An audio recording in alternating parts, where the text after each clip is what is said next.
Hello, everybody. Welcome back to Geezerology series, New Music from Old Friends. Today, Bob is here to tell you about the new album from John Mayall titled The Sun is Shining Down. And let's see, this album was released on January 28th of 2022.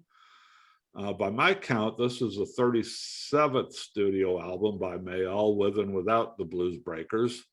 Let's see, his debut album was with the Blues Breakers with Eric Clapton in 1966. So he's been at this for quite a while. Still fairly prolific.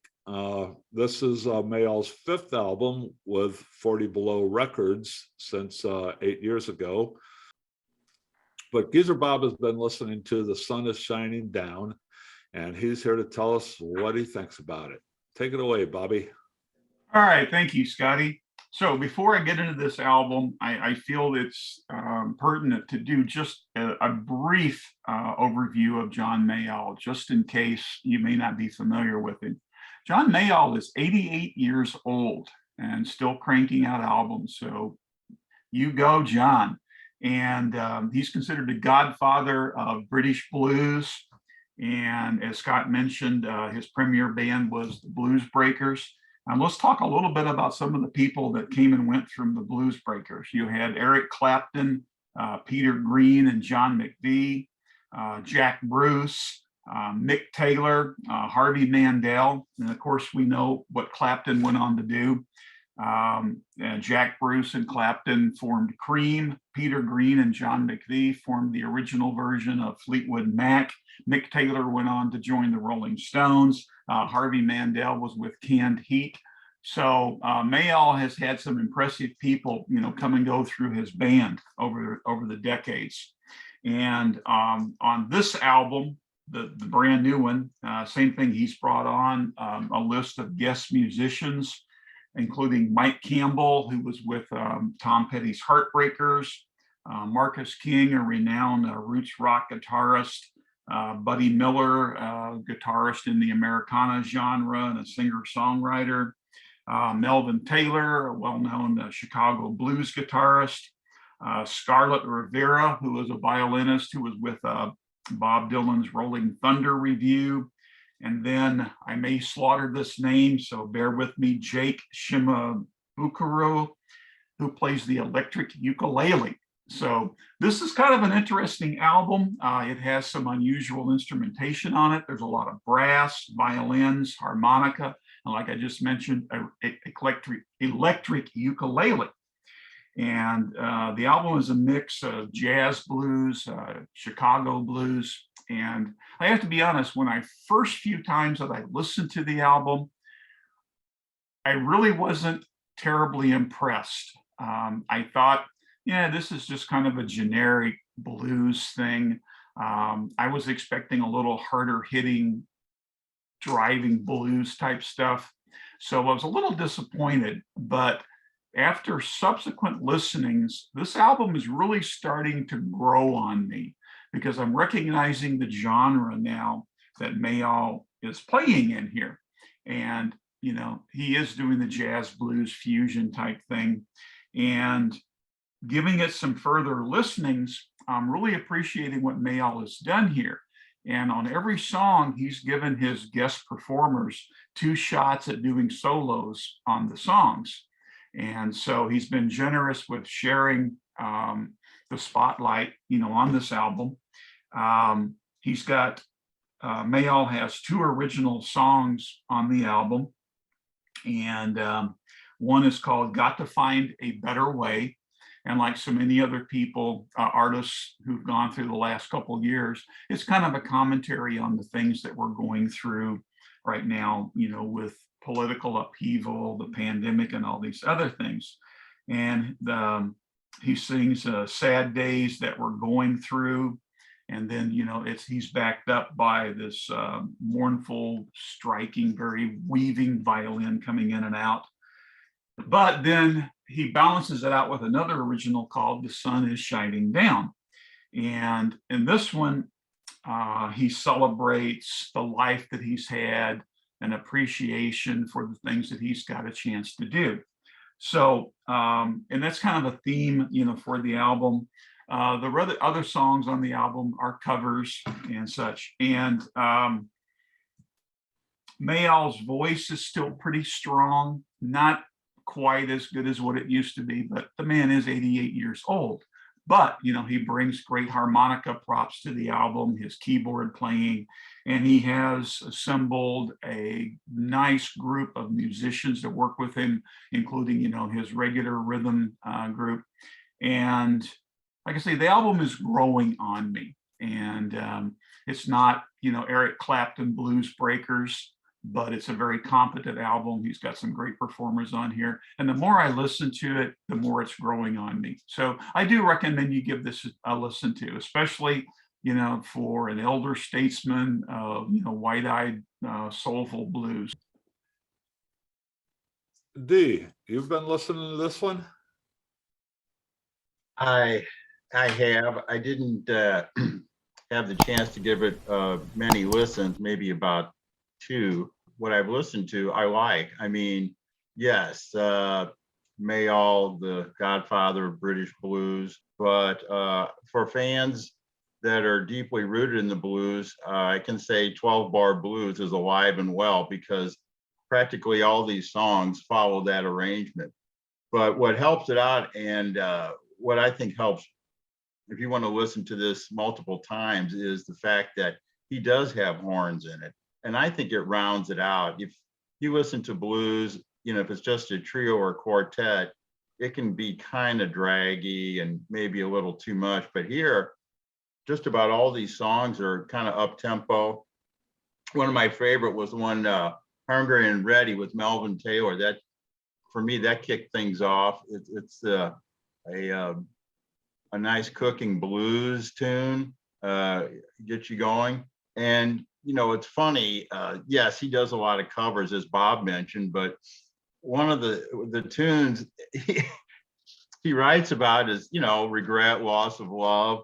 And there was one line in One Special Lady with Jake Shimabukuro, who plays the electric ukulele, is, I'm not ready to settle down. Yeah, he's 88 years old and he's not ready to settle down yet. So I give him props for doing that. He's not breaking any musical, ground here, but I think he mines the well of blues. And for him, for Mayall, this well is bottomless. I came across one review that they thought that maybe he just released too many albums over the years, and he was just cranking it out. But so what? I mean, since 2000, I think he's put out close to 10 LPs. So the guy is prolific. Some of the other songs I like, I like the ones with Scarlett Rivera. I think she adds an element, especially on Deep Blue Sea. It's a simple, fun song, but her violin is just, it just stands out. It reminds me a little bit of the violin on how it was utilized with the group It's a Beautiful Day. They were out of San Francisco years ago, and McKendree Spring, another group. But John Mayall, considering his voice is limited, but my gosh, he still plays the harmonica, the keyboards, and unfortunately, he said he's not going to be touring. Apparently he was touring up until recently. Well, I think we have to cut him some slack, given he's in his 8th decade. But the fact that he was able to gather these folks, and I think it was reciprocated. People like Mike Campbell, one of the founders of the Heartbreakers, he fit in very nicely on Chills and Thrills. And Melvin Taylor, the Chicago bluesman, as Bob mentioned. I think it all fits together. People that want to get a primer on the blues, even though it's British blues, and even though John Mayall moved to the US, I think from what I came across about 1970, he had his mark on blues, rock, jazz. And when he was with the Blues Breakers, he played Monterey pop and things like that. And you know, the guy is, he has a indestructible blues DNA. And I wouldn't be surprised if we hear more future recordings from John Mayall in the future. If this LP gets a pretty good reception, which I think it will. And, you know, Love, Regret, but still, overall, I think there's kind of a youthful bounce to some of these songs. In As Good as You Are, right, with Buddy Miller. Yeah, that's another good tune. So a solid performance from John Mayall. Yeah, he's doing what a lot of other classic rock artists have doing. They're inviting, not many, but those that are very elderly, you know, they invite some guest artists and they collaborate, and sometimes it's a great result, and other times it can be kind of a, you know, a mishmash. But I think in this case, they all wanted to sit at the feet of the blues master and put in their musical offerings and take a bow, and glad to have their name next to John Mayall. Just to follow up on a couple of points you made, Dee. There are some pretty good videos on YouTube of him on stage in his band, the core band, the guitar player, the bass player, and the drummer. He has a quartet from like October of 2021. I mean, he just got off the road. I mean, that may have been his last tour. I don't know that, but I'm just saying it. But there are some good videos on YouTube of him with that core band performing. I couldn't find a video of any of the songs that they recorded for this album, but yeah, they were on stage somewhere in 2021. It was somewhere in the States. I forget where.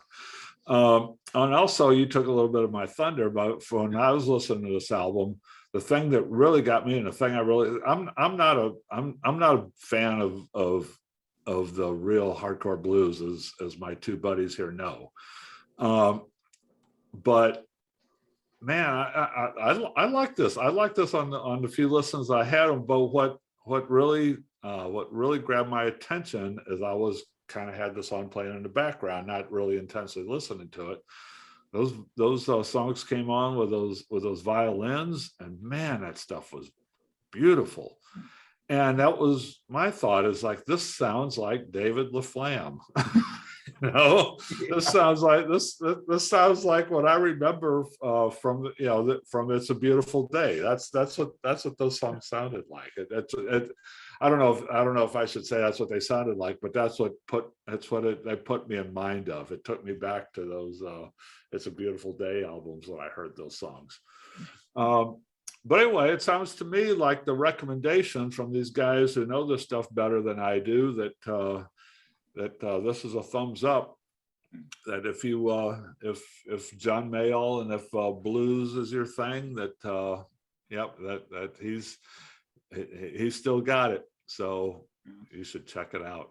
Yeah, I just have one regret, and the bulk of the album was recorded at the Horse Latitudes studio, which is a studio owned and run by Robbie Krieger of the Doors. Yeah. And I said, how cool would it have been if Krieger would have sat in here? Right. And apparently he didn't, but that would have really topped it off. Now, I like hardcore blues, but a little bit of it goes a long way with me. And it doesn't take much for it to start getting kind of repetitive to me. And as I said earlier, I went into this expecting it to be harder blues. So that's why I was initially kind of like, yeah. But the more I listened to it and I set aside my hard blues expectations and took the album for what it was, I really started appreciating it a whole lot more. So yeah, I gained a new understanding and a new appreciation for it after listening to it, several times. So yeah, I do recommend it. I was surprised. I was surprised that it was, because I have never, as far as I know, I have never heard a John Mayall album. As far as I know, I've never heard a John Mayall song. I wouldn't know John Mayall if he walked up in the street and slapped me in the face or whatever. But so I was surprised. I mean, I was expecting something like you know, like the Dion album, like an Eric Clapton album or whatever, because or Joe Bonamassa. I was expecting something along those lines, because the only thing I know about John Mayall is that he's the guy who gave Eric Clapton his start. He's the guy where Robert Plant came from. He's the guy where Peter Green came from. I mean, I knew that about him. I just never, you know, I just never listened to any of his music. But so I was quite pleasantly surprised when there was a little more, to me, there was a little more versatility and depth to it than I was expecting it to be. And it sounds really good. I mean, it's really very well produced, and I guess Robbie Krieger has a nice little new income source there. He got a nice got himself a nice studio built that he rents out to people. Well, okay. Well, thanks for listening, everybody. That's John Mayall, and what's the name of this record? The Sun is Shining Down. Check it out. If you like this kind of stuff, check it out. You're probably going to like it. Join us next week for another review on Friday. Join us on Tuesday for a roundtable discussion, and we will see you soon. So long. Take care. Out of here.